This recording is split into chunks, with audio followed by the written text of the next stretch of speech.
Boa noite, estamos começando a PEC e hoje vamos apresentar sobre o tratamento da doença de Crohn após resecção cirúrgica.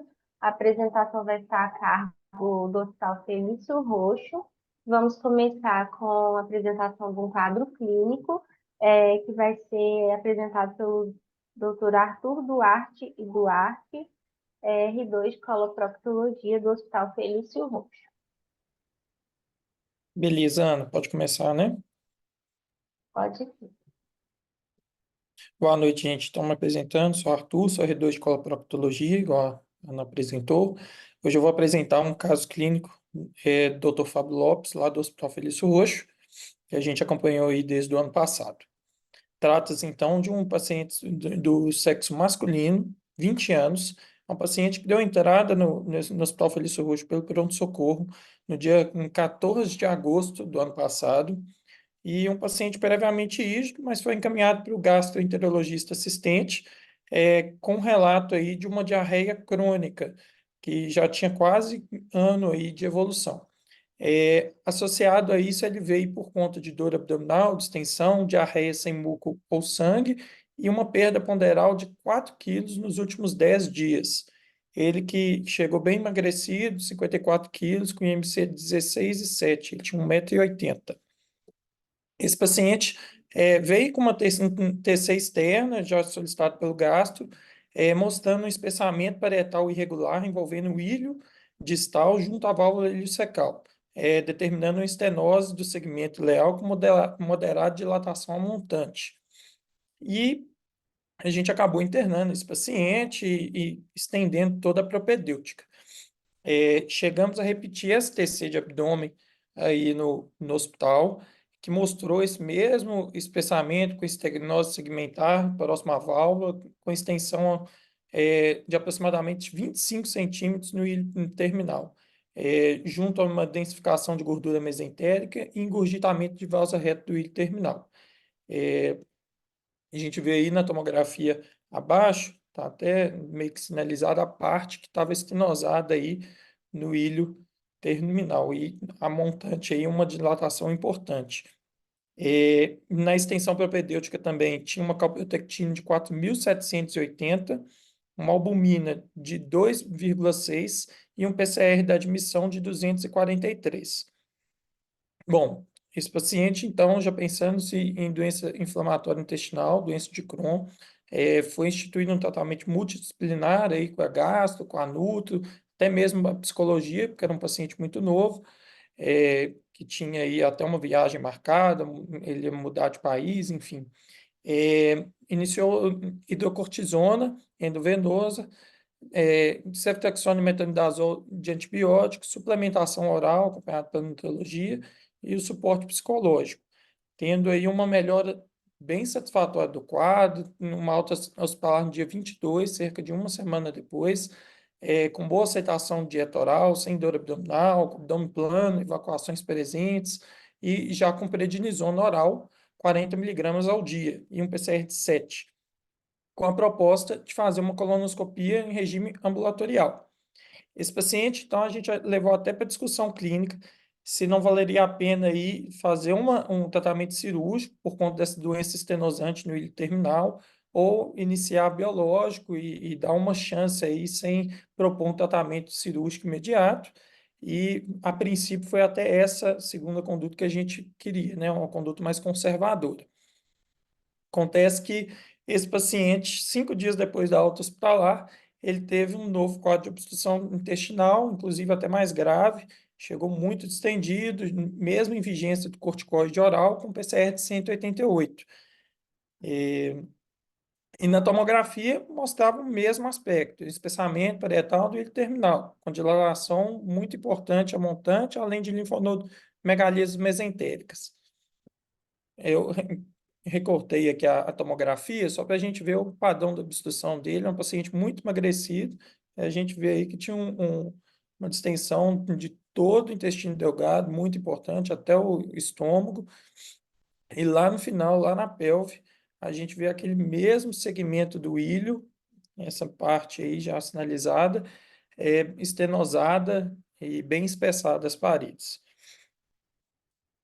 Esse paciente, então, mudou-se a conduta, né? Que a princípio a gente estava pensando em tratamento conservador, foi jejum, sonda nasogástrica e indicado tratamento cirúrgico. Foi feita uma helicolectomia videolaparoscópica no dia 28, que foi visto, corrido todas as alças do intestino delgado, que não tinha alteração, tinha apenas no segmento do ilho terminal e do seco, que estava mais espessado, engurgitado, freava a manipulação, e como ele estava em vigência de corticoide, em doença de atividade, a gente fez uma ileocolostomia.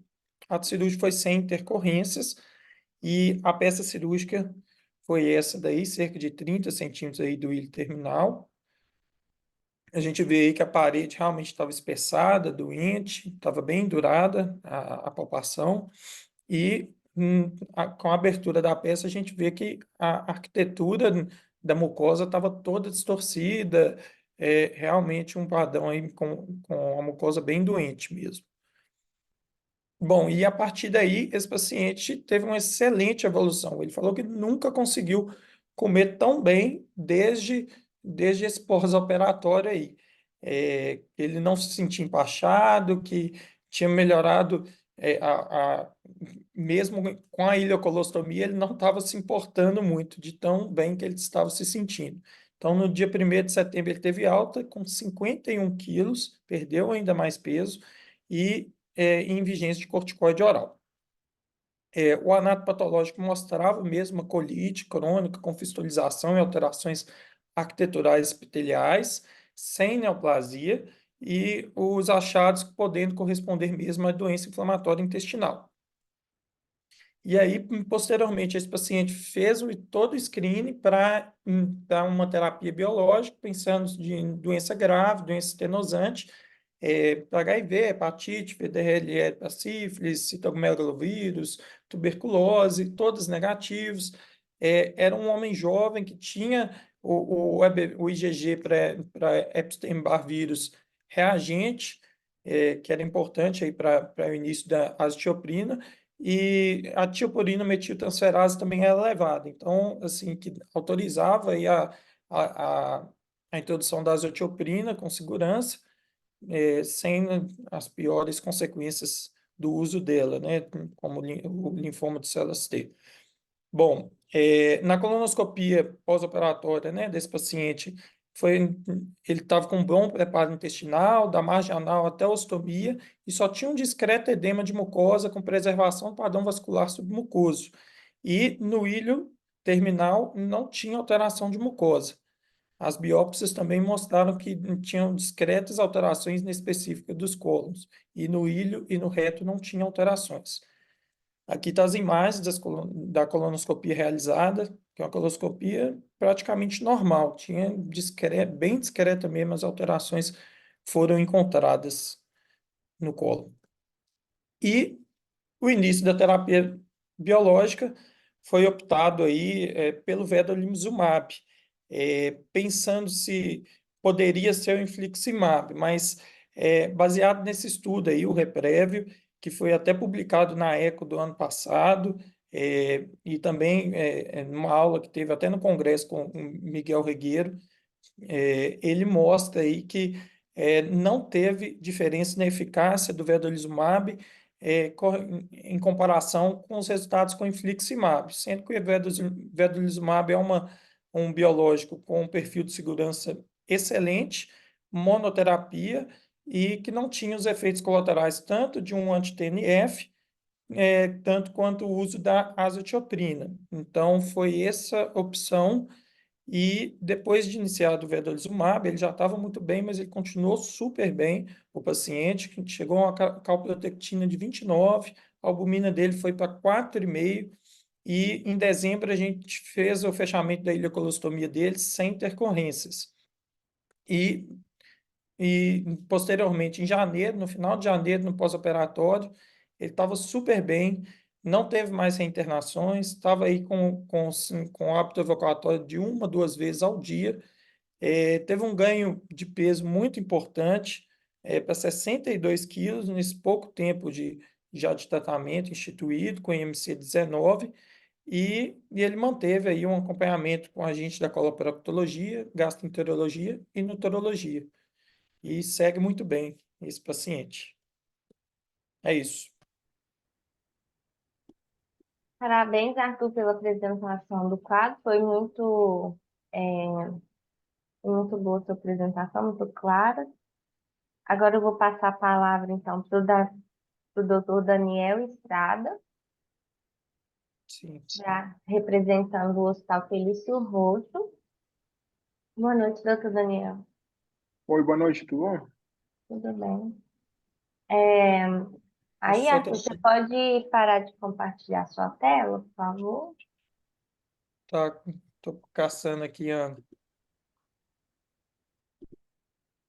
Beleza.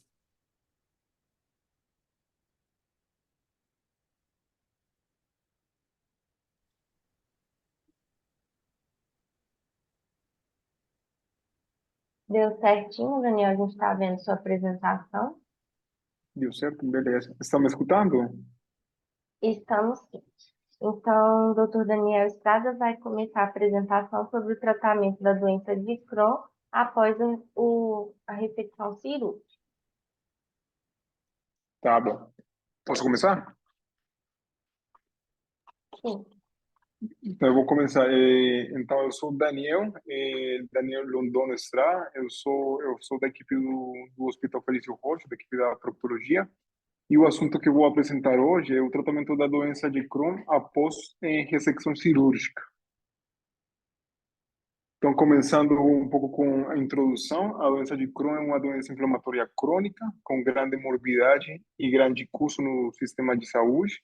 E nos últimos anos, principalmente nas últimas 2 décadas, o tratamento clínico tem evoluído, o qual tem diminuído o tratamento cirúrgico, mas mesmo assim o tratamento cirúrgico faz parte, continua sendo parte do tratamento da doença, principalmente quando o paciente tem alguma complicação, como obstrução, fístula, abscesso ou doença refratária ao tratamento clínico. Todo paciente que tem doença de Crohn, ele tem um risco de ter que ser submetido à cirurgia em 10 anos de 50%. E a cirurgia, ela leva a uma remissão clínica, mas a maioria desses pacientes vão ter uma recorrência. E o risco de severidade dessa recorrência é muito variável. Então, a gente tem que ter um balanço enquanto ao paciente que vai começar o tratamento e quanto ao paciente que você vai só acompanhar.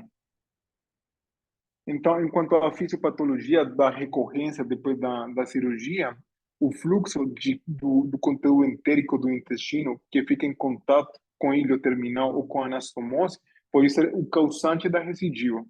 Tem um trabalho interessante, já tem publicado já há vários anos, no ano 98, que eles pegaram pacientes que fizeram ileocolectomia por doença de Crohn e eles fizeram uma ileostomia protetora. E eles acompanharam esses pacientes por 6 meses. Daí, desses pacientes, nenhum deles teve recidiva, já que ficou com ileostomia protetora.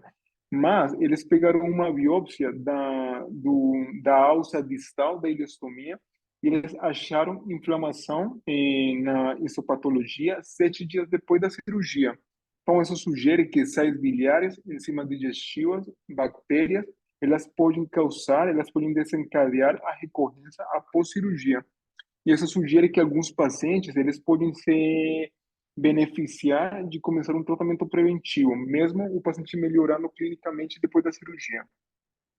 Então, falando já da taxa de recorrência, a gente sabe que na doença de Crohn a cirurgia não é curativa, a cirurgia dá remissão clínica, mas a maioria dos pacientes tem recorrência, e a recorrência pode ser histológica, clínica ou endoscópica.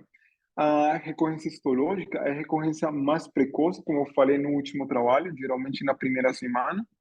A recorrência endoscópica tem trabalhos falando que o paciente tem uma recorrência endoscópica, 70 a 90% dos pacientes vão ter uma recorrência endoscópica em um ano. E recorrência clínica, os pacientes vão ter uma recorrência de 20 a 37% dos pacientes em um ano e até 60% em 5 anos. Já a recorrência cirúrgica, ou seja, precisar de uma nova cirurgia, vai ser o 24% dos pacientes em 5 anos e até 35% em 10 anos.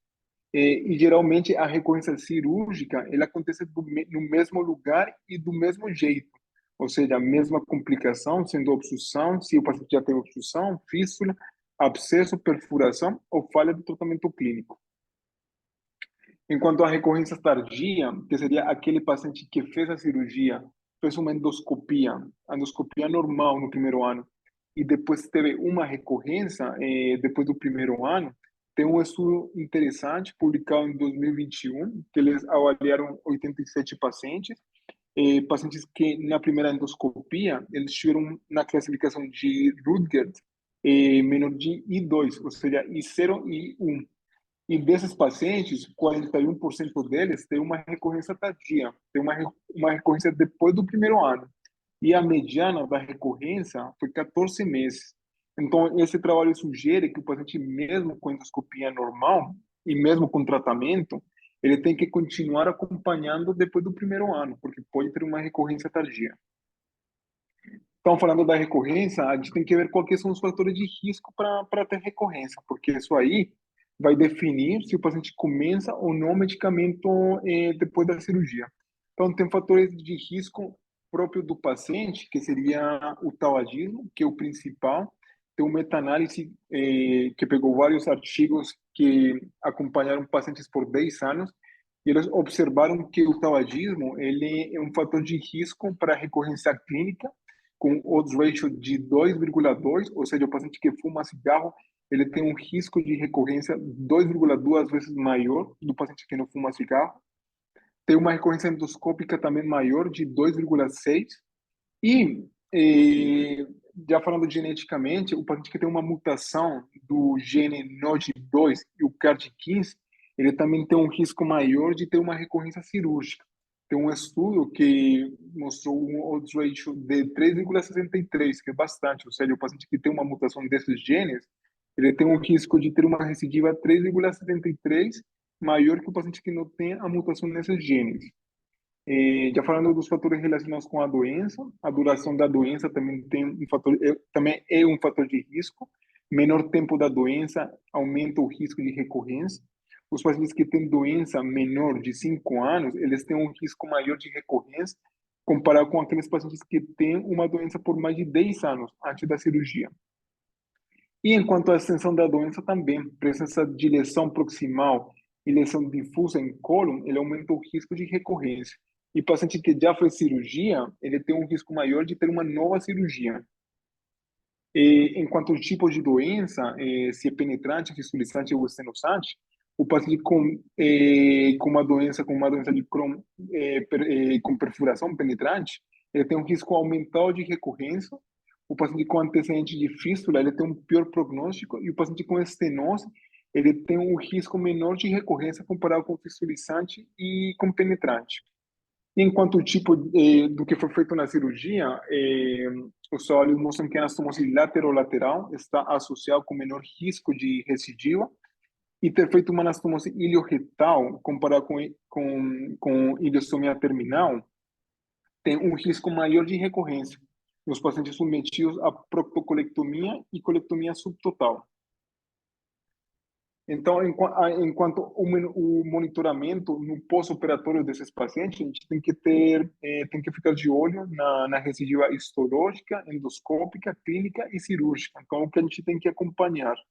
Então, enquanto a endoscópica, tem que fazer uma ileocolonoscopia para ter um diagnóstico precoce, pelo qual fazer um tratamento precoce e melhorar o prognóstico do paciente.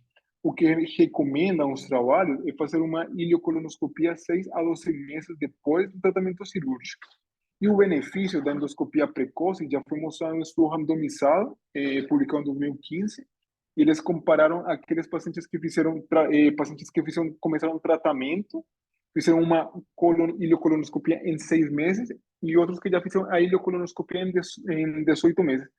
E eles observaram que aqueles pacientes que fizeram a ileocolonoscopia em 6 meses, e se tiveram uma recidiva endoscópica, eles otimizaram o tratamento, eles observaram uma recidiva em 18 meses menor, 49% versus 67% daqueles pacientes que foram direto para ileocolonoscopia com 18 meses. E então, enquanto à avaliação endoscópica, tem uma classificação, que é a classificação de Rutgers, que é a classificação que avalia a recidiva, que avalia a recorrência local e o risco de recorrência do paciente depois de ser submetido à cirurgia. Os pacientes com I0 e I1, que, aliás, que é o menor, esses pacientes têm o risco de recorrência clínica é menor de 5% em 3 anos. Os pacientes I3 e I4, eles têm maior probabilidade de recorrência clínica e de precisar cirurgia. Se a severidade da recorrência endoscópica afeta o curso clínico, isso aí não está muito certo, não está muito incerto ainda. E alguns estudos sugerem que a severidade endoscópica e radiológica, eles podem predecir a recorrência dos sintomas. Aqui um pouco, explicando um pouco melhor a classificação. Então, I0, como dá para ver na imagem, o paciente não tem úlceras aftoides. No I1, o paciente tem menos de 5 úlceras aftoides. No I2, o paciente tem mais de 5 úlceras aftoides, como coisa normal entre elas, ou áreas sem lesões grandes, ou lesões confinadas à anastomose iliocolônica, menor de 1 centímetro de extensão. E 3 já tem ileite aftoide difusa, com mucosa inflamada difusamente. E 4 é uma inflamação difusa com úlceras maiores, nódulos e ou estenose. Enquanto ao acompanhamento clínico desses pacientes, a gente tem que avaliar os sintomas, tem que avaliar a parte laboratorial, os exames laboratoriais, daí o mais importante é a caprotectina e PCR, que são marcadores de doença em atividade. E esses exames têm que ser feitos a cada 6 meses nos primeiros 2 anos. Depois disso, é feito a cada ano. E se tiver algum resultado anormal nesses exames laboratoriais, ou o paciente começar com clínica, ou pior a clínica, o paciente tem que ser submetido de novo a uma ileocolonoscopia para avaliar o tratamento. O paciente que pela cirurgia, pelo tipo de cirurgia, fica difícil fazer uma ileocolonoscopia, o paciente tem que fazer uma opção seria fazer uma enterografia. Para a avaliação dos sintomas, a gente usa o índice de atividade da doença de Crohn, que avalia o número de evacuações líquidas, dor abdominal, sensação de bem-estar, número de complicações, uso de fenoxilato ou loperamida, massa abdominal, hematócrito e o peso. Então, enquanto à profilaxia, a gente tem que primeiro avaliar quem que é o paciente que tem alto risco de recidiva e qual que é o paciente que tem baixo risco de ter uma recidiva. Os pacientes que têm baixo risco de ter uma recidiva são aqueles pacientes que não fumam cigarro, pacientes que são mais velhos de mais de 50 anos, pacientes que fizeram a primeira cirurgia por doença de Crohn, pacientes que fizeram cirurgia por uma estenose, mas a estenose é pequena, de 10 a 20 centímetros, pacientes que têm uma doença, um diagnóstico da doença maior de 10 anos. Esses pacientes têm baixo risco.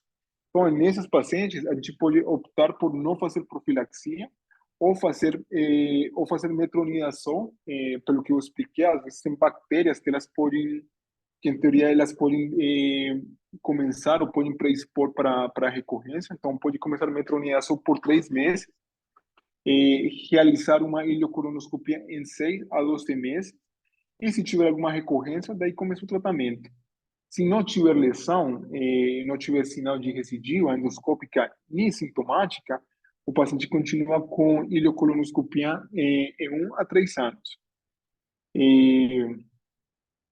Já os pacientes com alto risco são aqueles pacientes que tiveram uma falha no tratamento biológico antes da cirurgia, pacientes tabagistas, pacientes novos, menores de 30 anos, pacientes com uma doença com perfuração penetrante, fissurizante ou com um segmento longo, maior de 20 centímetros, com histórico de cirurgia, já feito mais de 2 cirurgias ou mais, e com um tempo de diagnóstico da doença curto, principalmente aqueles com diagnóstico menor de 5 anos.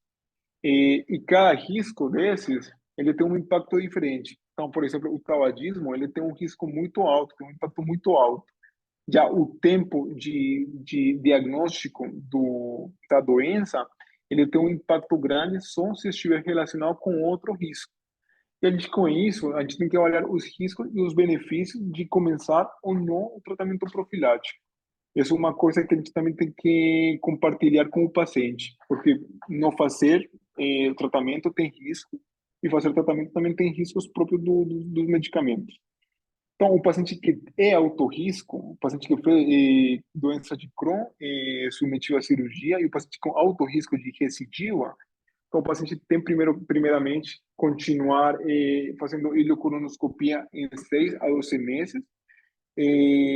Se tem recorrência endoscópica, daí avaliar, aumentar a dose do anti-TNF ou do tratamento biológico que está fazendo, avaliar acrescentar imunomodulador se não está fazendo, e se estiver normal, ele continua com a ileocolonoscopia em 1 a 3 anos.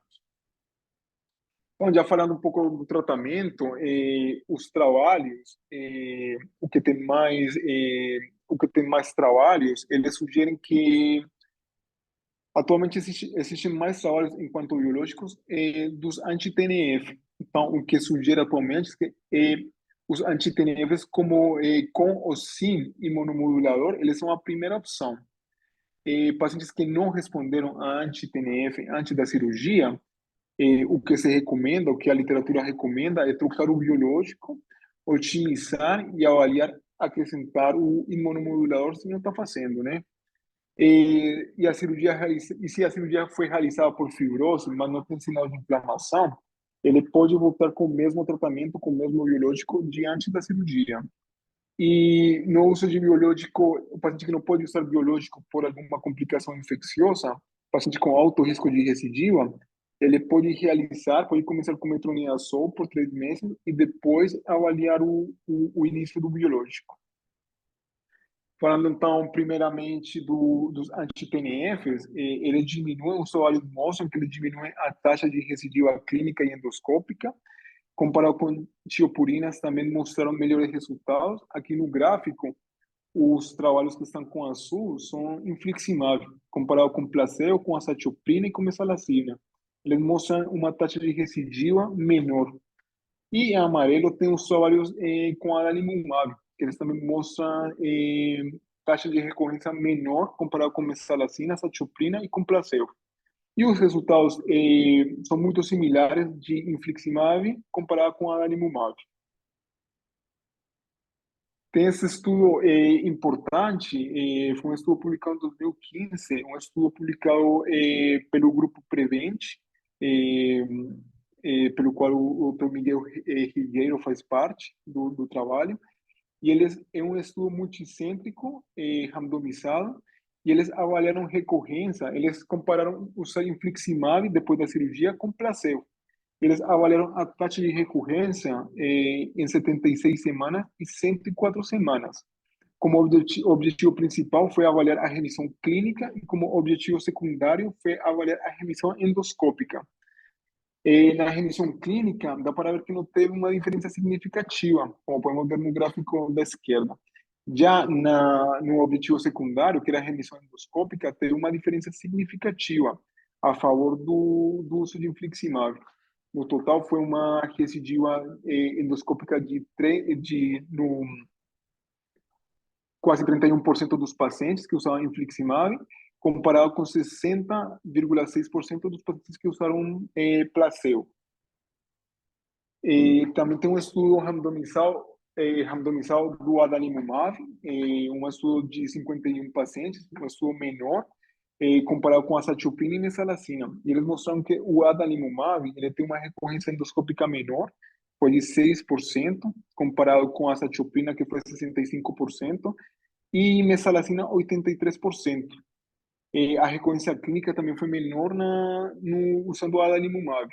13%, comparado com 65% da azathioprina e 50% da mesalazina.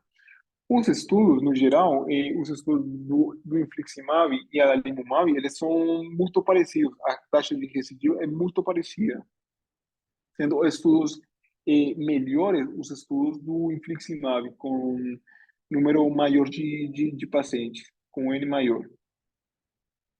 Então, enquanto o vedolizumab, que foi o biológico que a gente usou no caso clínico, esse aqui é um biológico diferente, não é um anti-TNF, é um biológico anti-integrina, ele é um imunossupressor seletivo para o intestino, é um dos biológicos com maior segurança, diferente do infliximab, ele pode ser utilizado subcutâneo, com canetas preenchidas, e E tem um estudo importante, um estudo que ainda está sendo realizado, que foi que os primeiros resultados foram publicados no ano passado no Congresso, no ECO, que é o estudo que o Arthur também falou.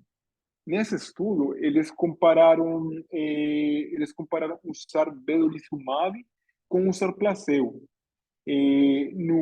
Na recorrência clínica, mesma coisa que aquele trabalho do Prevent, do infliximab, ele não mostrou diferença significativa. Mas na recorrência endoscópica, houve uma diferença significativa.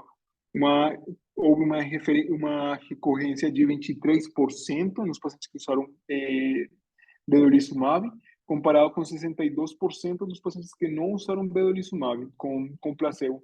E é um resultado muito parecido com o Prevent, com outro trabalho. Então, usar infliximab, ele pode ter usar vedolizumab pode ter uma mesma recorrência que usar infliximab, tendo o vedolizumab tendo aquelas vantagens que eu mostrei. É um medicamento que pode ser utilizado subcutâneo, ele é um biológico seletivo do intestino, e é um dos biológicos com maior segurança. Já terminando, então, falando dos outros tratamentos, o imunomodulador, temos a sachoprina, ela tem os estudos mostram menor recorrência clínica em 3 anos comparado com placebo, recorrência endoscópica não houve diferença nos trabalhos, e a taxa de efeito adverso não foi significativamente diferente. O efeito da azathioprina pode melhorar quando combinado com metronidazol, e tem um estudo mostrando menor recorrência endoscópica em pacientes com uso de metronidazol por 3 meses e azathioprina por 12 meses, comparado com usar só metronidazol, 44% versus 69%. Como profilaxia com antibiótico, ou seja, com metronidazol, os dados são modestos, os benefícios são modestos. Tem um trabalho que fala que tem menor recidiva endoscópica em 3 meses, recidiva endoscópica e clínica em 1 ano, mas comparado sempre com placebo. E a mesalazina, mesma coisa, comparando com placebo, tem uns trabalhos que podem mostrar alguns benefícios, mas sempre comparado com placebo. E por último, esta aqui uma abordagem de como que um gráfico, é um algoritmo que mostra como tem que ser feito a abordagem do paciente com doença de Crohn submetido à cirurgia. Então, o primeiro que a gente tem que fazer é avaliar se o paciente tem fatores de risco para recidiva. Se o paciente não tem fatores de risco para recidiva, o paciente pode não começar o tratamento ou pode começar o tratamento com metronidazol por 3 meses, continuar o monitoramento dos sintomas e fazer uma ileocolonoscopia em 6 a 12 meses.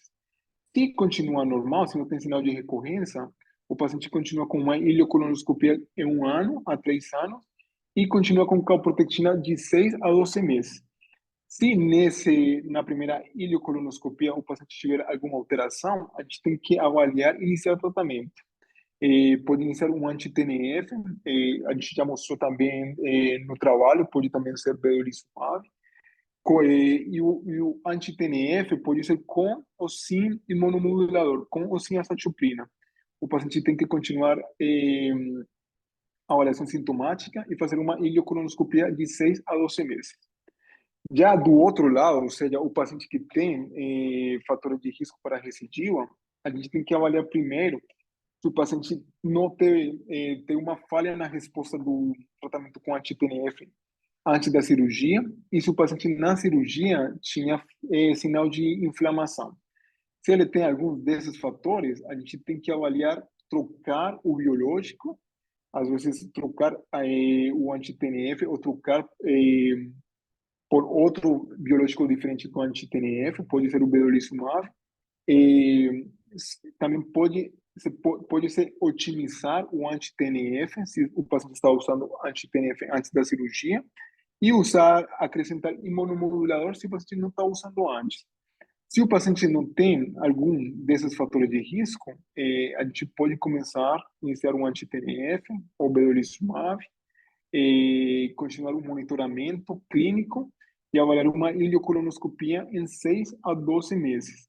Se o paciente continua bem na última colonoscopia, não tem sinal de recidiva e clinicamente o paciente continua bem, e continua com o mesmo tratamento e fazer uma ileocolonoscopia em 1 a 3 anos e fazer uma calprotectina de 6 a 12 meses.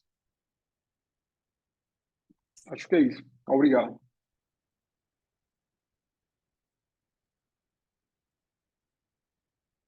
Obrigada, doutor Daniel, foi muito boa a sua apresentação. É, eu vou, então, iniciar as discussões com os coordenadores de cada residência. Vamos começar, então, com o doutor Carlos Amorim, representando o serviço do Hospital das Clínicas de Pouso Alegre.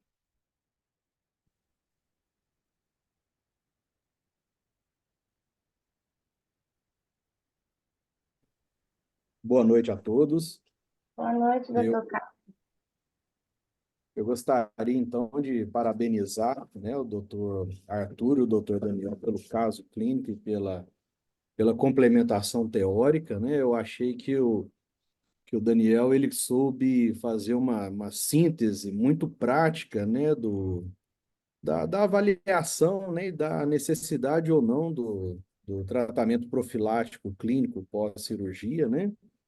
Ainda é, na minha visão, um quadro um pouco obscuro, principalmente eu estava relembrando enquanto eu vinha falar, quando eu fui residente, tive uma oportunidade muito interessante de conversar com o Dr. Ian Lavery, da Cleveland Clinic, e na ocasião, né, em 2004, 2003, ele me falava que a doença de Crohn tinha que tratar tipo câncer, fazendo inclusive tipo uma linfadenectomia. E as coisas foram mudando, né? A gente agora faz cirurgias mais econômicas, né? E depois volta tudo ao zero, porque aquelas anastomoses que a gente fazia já parece que não é uma anastomose que tem bons resultados, aí já vem sugerindo fazer anastomose cono-S, né? Em vez de fazer lateral. Então sempre está surgindo coisas e a dúvida persiste, né? E assim é o tratamento clínico na vigência. Meus pacientes que eu acabei fazendo colectomia direita, eu ainda não tive coragem de deixá-los sem tratamento, né? Eu acho que o paciente que necessitou operar, mesmo tendo sido uma fibrose isolada e curta, eu acho que esse paciente ele merece tratamento, sabe? Porque eu fico com medo, se já foi um fenótipo agressivo para levá-lo à cirurgia, eu fico receoso de deixá-lo sem tratamento, né? Mas eu gostei muito mesmo, achei muito sintético, muito conciso essa, essa ideia que o Daniel nos deu, né? Esse algoritmo aí. Então, é só isso que eu queria dizer mesmo e parabenizar mais uma vez. Muito obrigado. Obrigada, doutor Carlos. Então, agora eu vou passar a palavra para o doutor João Fraga, que é coordenador da residência de coloproctologia do Hospital e Maternidade Terezinha de Jesus, de Juiz de Fora.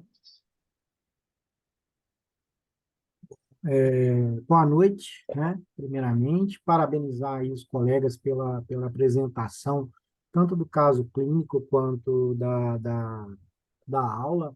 Também concordo, acho que o Daniel conseguiu fazer uma síntese muito boa, e esse último algoritmo dele aí, então, achei fantástico. Se puder depois encaminhar, Daniel, para a gente, viu? Eu achei muito bom mesmo esse algoritmo. Assim, eu acho que você sintetizou muito bem, né, o tratamento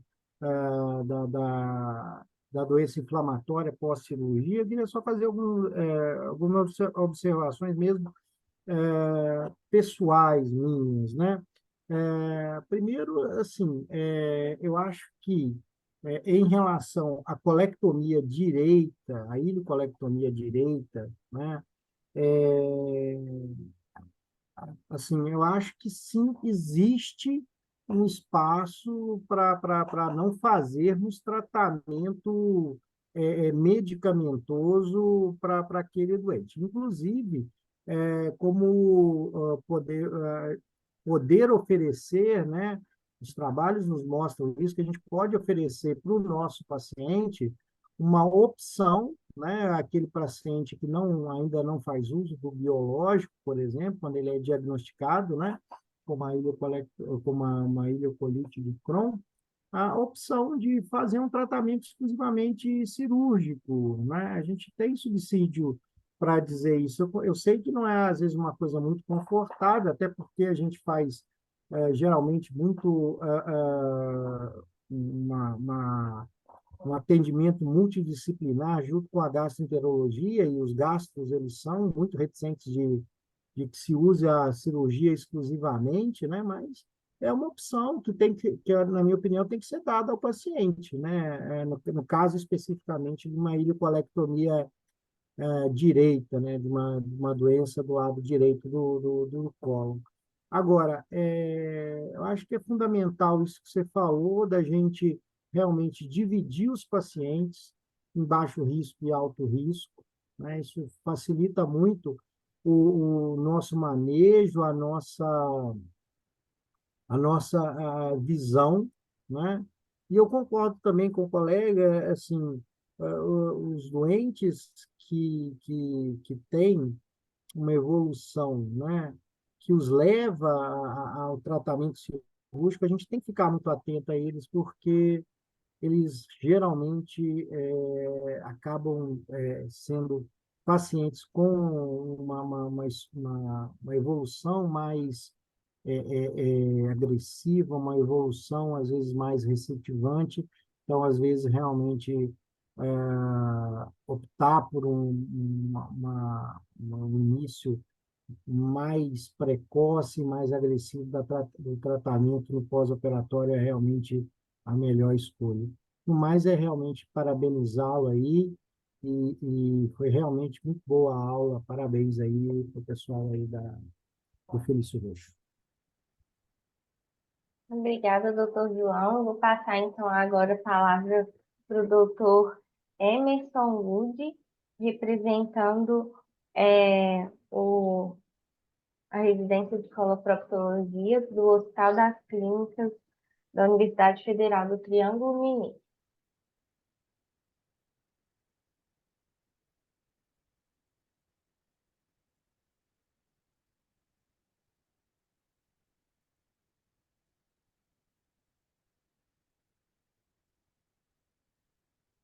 Daqui a pouco eu chamo o doutor Emerson de novo. Vou passar, então, a palavra para o doutor Marco, que vai representar hoje o serviço de coloproctologia do IPSEND. Boa noite, doutor Marco. Boa noite, Ana Paula. Parabéns para o Arthur e para o Daniel pela apresentação, num tema difícil. A Senara pediu que eu representasse o IPSEND hoje, que ela teve uma questão particular, ela não pôde participar da PEC. Queria parabenizar os dois pela aula, uma aula muito difícil, muito complicada, e na teoria é difícil, na prática é mais difícil ainda. A gente decidir que o paciente, né, depois de uma cirurgia já complexa, que é a cirurgia por doença de Crohn, sempre tem algum tipo de distorção de anatomia, um processo inflamatório associado, né? Pacientes muitas vezes já com algum quadro de desnutrição grave. Além disso, a gente tem que decidir se o paciente vai fazer uso de biológico, é sempre muito complexo. Quando a gente tem a possibilidade de compartilhar a decisão com colegas da gastroenterologia que são dedicados para a doença inflamatória, eu acho que é o mundo ideal, né? E todo mundo que tem essa possibilidade de ter essa parceria, eu acho que todo mundo sai ganhando, inclusive e principalmente o paciente. É só isso mesmo que eu queria falar. Parabéns pela apresentação, foi muito bem apresentado o tema. Obrigado. Obrigada, doutor Marco. Então, só mais uma vez, doutor Emerson está ouvindo?